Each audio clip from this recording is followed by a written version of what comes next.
नमस्ते बच्चों। आज हम आपकी पुस्तक का एक विशेष पेज पढ़ाने जा रहे हैं। ये पेज कुछ अलग हटके है। इस पेज में स्वर व्यंजन तो पढ़ाए गए हैं, परंतु इन स्वरों की मात्रा के लिए इंग्लिश के कौन से वर्ड जो है यूज़ किए जाते हैं, ये सब बताया गया है। पहले जो है, सबसे पहले आपने देखा, इधर देखिए, यहाँ लिखा है हिंदी वर्णमाला। हिंदी वर्णमाला मतलब स्वर और व्यंजन। इस पेज में स्वर और व्यंजनों के बारे में बताया जाएगा। हिंदी के स्वर और व्यंजन आपको अच्छे से पता है, आपने जो है LKG में इन्हें पढ़ा, फिर अभी पहले की कक्षाओं में भी बहुत अच्छे से इन्हें आपने सीखा है। वही स्वर जो है यहाँ पे दिए हुए हैं। देखिए, लिखा हुआ है स्वर, और स्वर यहाँ लिखे हुए हैं आ, ई, उ, री, ए, ओ, औ, अ। इन्हें तो आप खूब अच्छे से जानते हैं, लेकिन इस पेज में कुछ ये बताया गया है कि अगर हम जो है इन स्वरों को इंग्लिश में लिखना चाहें तो कैसे लिखेंगे। तो ये है आ कैसे लिखेंगे? ए से। और बड़ा आ को कैसे लिखेंगे? डबल ए से। छोटी ई को आई से, बड़ी ई को डबल ई से, ऊ को यू से, बड़ा ऊ को डबल ओ से, री को आर आई से, ए को ए से, ऐ को ए आई से,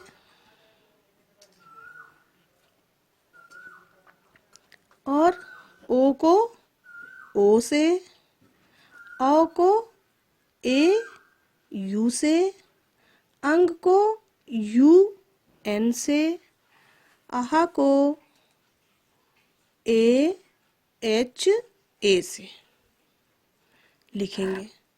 इसी प्रकार अब व्यंजन देखिए, आप व्यंजन लिखे हुए हैं। व्यंजन का को अंग्रेजी में कैसे लिखेंगे? के ए से। खा को क्या लिखेंगे? के एच ए। गा को जी ए, घा को जी एच ए, अंगा को यू एन ए, चा को सी एच ए, छा को सी डबल एच ए, जा को जे ए, झा को जे एच ए से, इया वाई एन वाई ए से, टा टी ए से, ठ टी एच ए से, ड डी ए, ढ डी एच ए, ड़ एन डबल ए, ता टी ए, था टी एच ए, दा डी ए, धा डी एच ए, न एन ए, पा पी ए, फा पी एच ए, बा बी ए, भा बी एच ए, मा एम ए, या Y A, raw R A, ल एल ए, व वी ए या डब्ल्यू ए, श एस एच ए, स डबल एस एच ए, सा, एस ए, ह, एच ए। अब नीचे देखिए बच्चों, अब इनके अलावा कुछ संयुक्त अक्षर होते हैं। ये अक्षर ऐसे होते हैं जो कि दो अक्षरों के मिलने से बनते हैं, इसीलिए इन्हें संयुक्ताक्षर कहते हैं। संयुक्ताक्षर कौन कौन से हैं? छ, त्र, ज्ञ, स्र और कुछ अन्य वर्ण हैं जो कि आप सब पीछे आपको पढ़ाया जा चुका है, आपने सब पढ़ लिया है। अन्य वर्ण में ड और ढ होते हैं। तो संयुक्ताक्षर देखिए कैसे बनते हैं इंग्लिश में। छ से छतरी, के, एस, एच, ए, छ। त्र, टी, आर, ए, त्र। ज्ञ, जी, एन, वाई, ए, ज्ञ। स्र, एस, एच, आर, ए, स्र। ड, आर, डी, ए, ढ, आर, डी, एच, ए।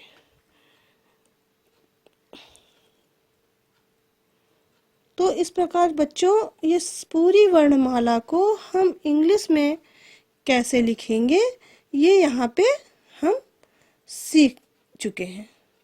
अगर हम इन सब को इंग्लिश में लिखना सीख गए हैं तो हमें किसी का नाम लिखना हो, किसी जगह का नाम लिखना हो, किसी वस्तु का नाम लिखना हो, अगर हमें हिंदी में लिख के कोई दे दे और उसे कहे कि आप इसे इंग्लिश में लिख दीजिए, तो आप इस वर्णमाला की सहायता से जो है आसानी से उनके नाम लिख सकते हैं।